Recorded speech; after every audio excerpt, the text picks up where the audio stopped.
تتجه أنظار عشاق كرة القدم العالمية إلى مواجهة من العيار الثقيل تجمع بين ريال مدريد وأتلتيكو مدريد في نصف نهائي كأس السوبر الإسباني 2026.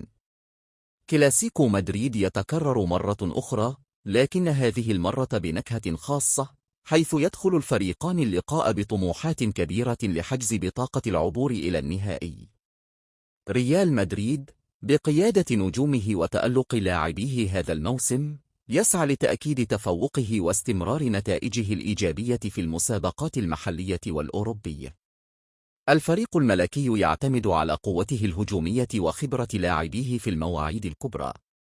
وفي المقابل يأتي أتلتيكو مدريد بروح قتالية عالية بقيادة مدربه الشهير الذي يعتمد دائما على التنظيم الدفاعي الصلب والضغط العالي، بحثا عن مفاجأة تقصي الغريم التقليدي وتضع الفريق في النهائي.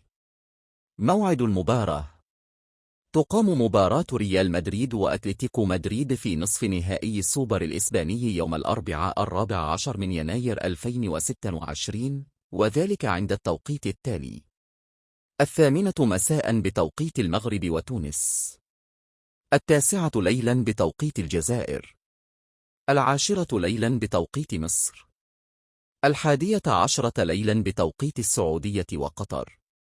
القنوات الناقلة: سيتم بث المباراة عبر قناة سي سبورتس صاحبة حقوق نقل السوبر الإسباني.